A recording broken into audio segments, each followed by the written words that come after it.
Olá pessoal, neste vídeo vamos dar continuidade à discussão sobre estruturas de controle. Novamente falaremos de estrutura de repetição.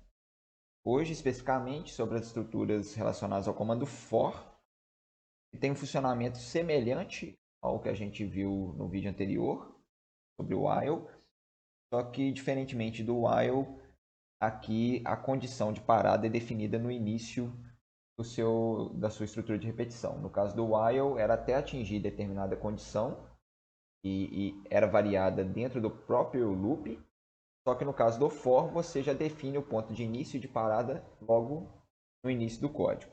Então, beleza. Mostrando como que a gente vai trabalhar nessa aula. Aqui eu criei uma tabelinha com números aleatórios e a gente vai percorrer esses números aqui utilizando a estrutura do for. Vou criar aqui uma subrotina, chamar ela de exemplo 1, que a gente vai tratar de mais de um assunto nessa aula. E vou criar aqui a estrutura que eu quero. Bom, o que eu vou tentar fazer? Vou tentar pegar esses números que estão aqui organizados na forma dessa tabela e trazer eles para uma única coluna aqui, percorrendo um a um. Então, a primeira coisa que eu vou fazer é selecionar aqui essa célula F1, que é o código, que é onde eu vou iniciar a introdução dos meus números. Então, eu vou fazer a seleção dela aqui e vou inserir esses números a partir dela. Vou começar aqui e ir até a última célula, vai ser o número 32. Então, beleza. O que eu vou fazer? Fazer percorrer pelo for. Então, a estrutura dele, for. Logo em seguida, você vai colocar um contador. Aí você pode chamar ele de qualquer nome. Você pode chamar ele de uma letra só, de uma palavra, desde que você não use palavras reservadas no VBA. Eu vou colocar aqui ele como i. E o que eu vou fazer? Primeiro aqui, um for mais simples. Eu vou percorrer só essa primeira coluna.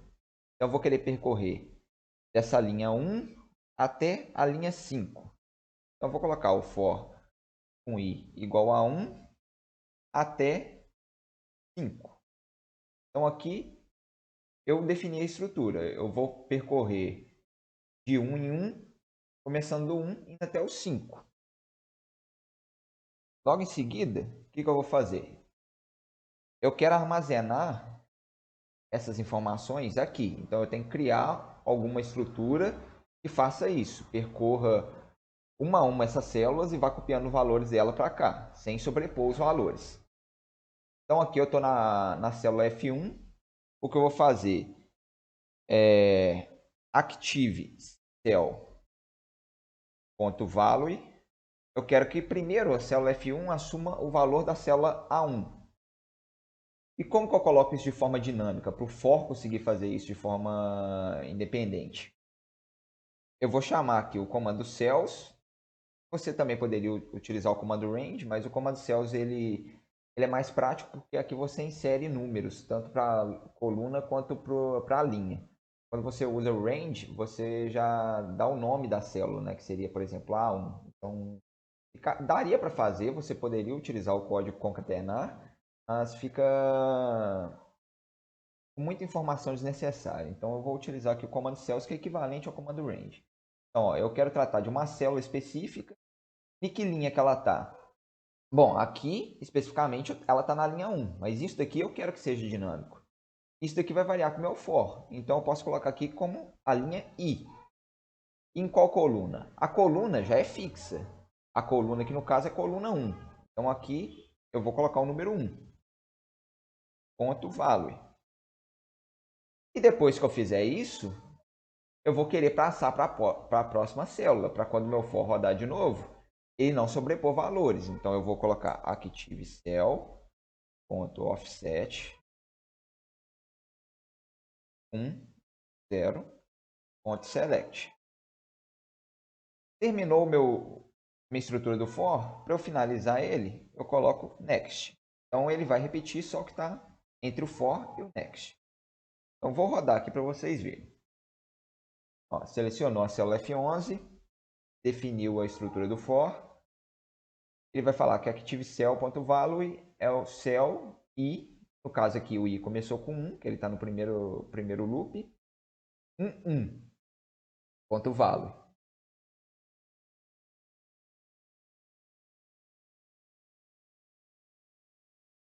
Aqui eu escrevi errado. Aqui. Active cell. Pronto. Vou rodar de novo. Pronto. 1.value. Preencheu ali.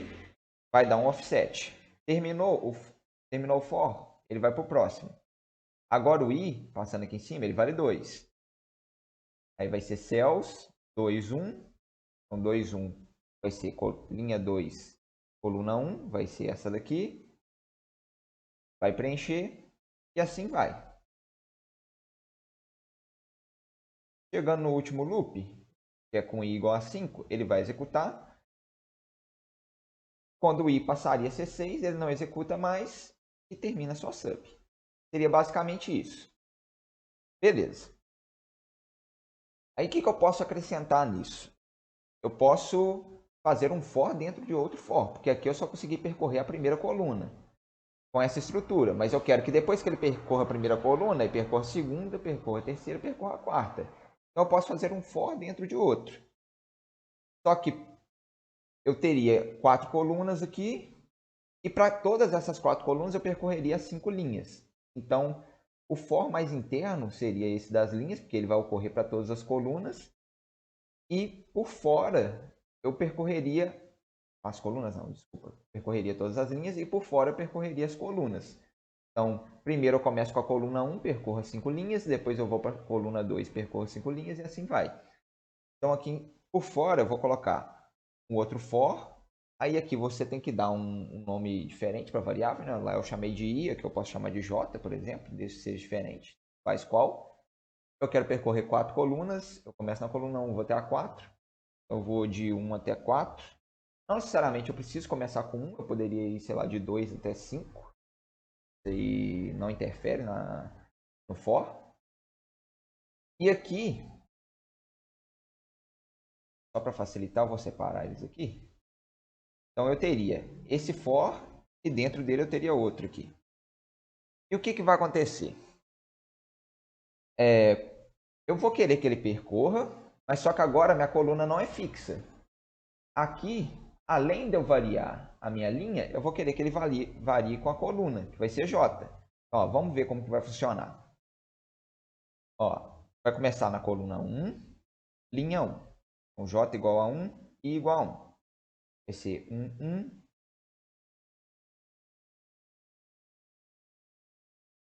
Aqui eu apaguei o texto sem querer. Pronto. Aí ele vai continuar nesse for mais interno. Enquanto ele não terminar, ele não vai para o J igual a 2.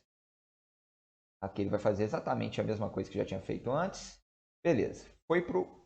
Terminou aqui de 1 a 5. Vai terminar o for mais externo e vai fazer o loop de novo. Agora J já vale 2. Ele vai fazendo isso. Vocês verem aqui, o J está igual a 2. Terminou J igual a 2. Vai para J igual a 3. Vai. Eu vou rodar aqui. Terminou. Pronto. Aqui eu consegui percorrer todas as minhas células. Aqui eu escrevi de forma fixa, né? Esses intervalos. Mas você poderia colocar eles dinâmicos, tanto o inicial quanto o final. E como que eu faria isso? Por exemplo, eu quero que ele conte quantas linhas que tem preenchidas aqui e a partir disso ele defina quantas linhas que ele vai percorrer. Então, eu poderia colocar um comando aqui de contagem antes de eu iniciar o for e associar o resultado dele a esse intervalo. Então, eu poderia falar que a variável a, ela é range a. Eu estou pegando toda a minha coluna a, ponto find, é um comando de busca, então ele vai buscar alguma coisa específica nessa coluna. Eu quero que ele encontre a primeira linha vazia. Aí eu sei que a minha tabela terminou. Então aqui eu vou colocar para ele procurar uma linha vazia, que eu represento, uma linha não, uma célula vazia. Eu represento com aspas duplas, com nada dentro dela, que a célula está vazia. Ponto find, ponto row. Aí eu quero para essa célula que está vazia, que ele encontrou, o valor da linha dela. Mas isso daqui vai me dar, no caso aqui, por exemplo, eu vou achar a célula 6. Isso é uma linha a mais do que eu tenho na minha tabela. Então aqui eu vou colocar um menos 1, só para ajustar esse valor ao que eu preciso no meu for. Então aqui eu já defini isso. Então no lugar desse 5 aqui, por exemplo, eu poderia colocar esse A. E aqui, se eu adicionasse linhas na minha tabela, vou adicionar mais um pouco aqui. Por exemplo, adicionei mais 2 linhas. O que iria acontecer? Ó, agora ele vai percorrer de 1 até 7. Agora, tá vendo que deu mais resultados? Foi até o 34. Agora está dinâmico. Se eu excluir essa linha aqui, por exemplo, ele vai voltar a fazer menos. Ele vai fazer só 6 agora. E assim vai. Você consegue dar dinamicidade para isso. E o for também, não necessariamente, ele tem que pular de 1 em 1. Se você quiser, por exemplo, eu quero percorrer de 1 até 4, mas eu quero percorrer de 2 em 2. Então, eu não quero que ele faça 1, 2, 3, 4. Eu quero que ele faça 1 e 3, simplesmente. É só na frente do for você colocar um step. Step, falar de quanto que é esse step. Então, eu quero percorrer de 2 em 2, então step 2. Então, o que ele vai fazer aqui? Ele vai percorrer todas as minhas linhas, porque eu não coloquei step nela, mas quando estiver tratando de coluna, ele só vai pegar a coluna 1 e a coluna 3. Ó, vou executar aqui. Ó, é o que ele fez. Ele pegou a coluna 1, esses valores de 1 a 6, e depois ele pegou a coluna 3, esses valores de 19 a 24. Eu poderia colocar também um step aqui dentro. Step 2. Então eu quero que ele percorra as minhas linhas, mas só a linha 1, 3 e 5. Então aqui ele percorreu as mesmas colunas, só que aqui ele pegou só os valores das linhas 1, 3 e 5. Então aqui ó, ele pegou o valor 1, que está na linha 1, o valor 3 que está na linha 3, o valor 5 que está na linha 5. É a mesma coisa para outra coluna, o 19 está na linha 1 e o 20... Peraí. Vou apagar aqui porque eu acho que eu não tinha apagado. Isso. Porque ainda estava com o resultado do último processamento ali. Agora sim.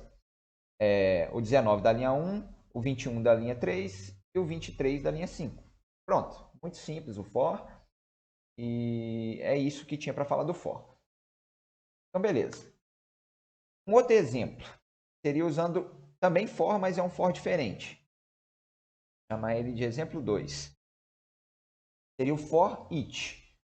Ele faz uma repetição muito semelhante ao for, só que ele vai tratar de um conjunto de objetos e não de passos, que nem tem aqui nesse for.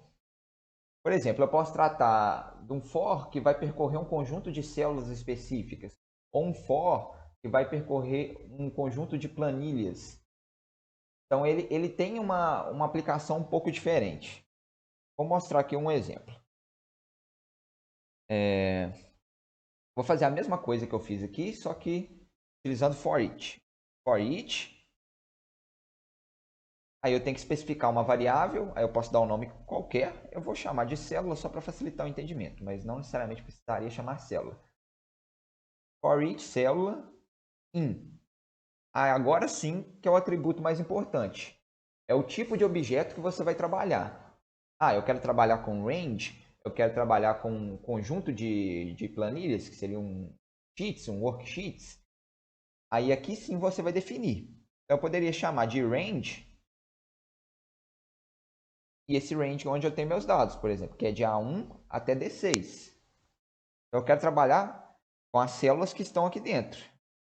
Ele já interpreta, já que eu chamei isso daqui de range, que eu vou trabalhar célula a célula. E cada célula desse intervalo, ele vai tratar dentro desse for como uma variável célula. A estrutura é muito semelhante, eu finalizo ele com next. Vou fazer a mesma coisa que eu fiz aqui em cima. Só que eu vou fazer aqui do lado. Vou copiar aqui.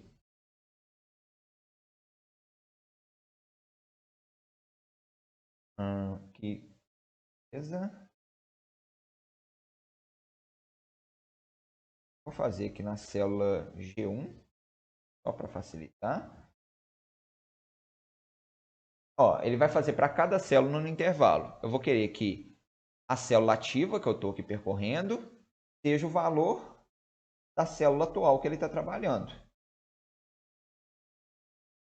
Depois eu vou dar um offset, ó, mostrar como que ele vai trabalhar. Ó, selecionou G1, que é onde eu vou inserir meus dados. Defini o intervalo e o que é célula. Eu vou falar que G1 é o valor da célula atual, que aí seria a primeira célula desse intervalo, que seria 1. Vai dar um offset para percorrer para a próxima. Aqui ele vai pegar a próxima célula, que é 10, depois 19, 28, e assim vai. No final vai percorrer todas. Aqui você não consegue controlar a forma como ele vai percorrer esse intervalo, né? Vocês viram que ele percorreu de forma diferente. Ao invés dele pegar a primeira coluna e depois a linha, ele fez primeiro a linha e depois ele fez uma linha inteira, depois foi para a segunda linha e assim vai. Mas de qualquer forma ele pegou todos os valores. Aqui ele pegou os valores da primeira linha, aqui da segunda, e não teve nenhum problema quanto a isso. A diferença para o outro for é que você poderia definir. Você poderia tanto fazer dessa forma quanto da forma como a gente fez antes. Beleza. Por exemplo, você poderia fazer não com células, mas você poderia fazer com planilhas. Então você poderia chamar de for each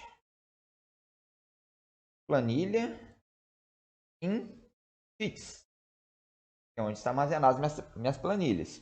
A variável planilhas do Excel. O que eu posso fazer? Eu posso gerar uma message box com o nome de todas as planilhas. Então eu vou iniciar aqui uma variável, ela é zerada. Vou chamar isso aqui valor atual concatenado com planilha. E para não ficar junto os nomes, vou dar uns espaços. Next. Terminando esse for, eu vou pedir uma message box com o valor da variável A. Então aqui eu iniciar uma variável. Essa variável ela vai sendo atualizada, acrescentando a ela o nome de cada planilha. Vou só apagar isso daqui para não ter que ficar executando toda hora. Ó, começou. A primeira planilha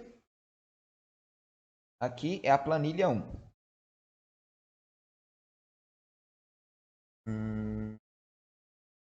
Um momento.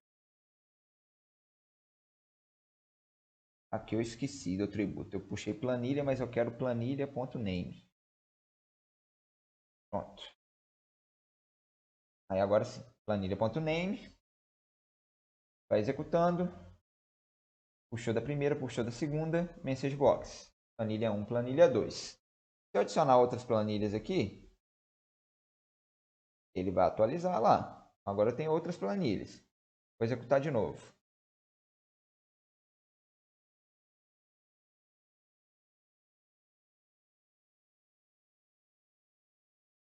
Planilha 1, 6 e assim vai.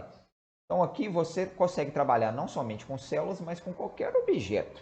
Ou também você poderia trabalhar com um array, qualquer coisa dentro do VBA, que é um conjunto de informações que você consegue percorrer uma a uma. Então eles têm estruturas muito semelhantes, como eu mesmo já tinha dito, só que aplicações um pouco diferentes. Apesar de que você, que nem eu refiz o exemplo aqui, poder usar para uma mesma aplicação. Então, o que eu tinha para falar dessa estrutura de controle for e for each era isso. Espero que tenha ficado claro para vocês. E até o próximo vídeo. Muito obrigado pela atenção.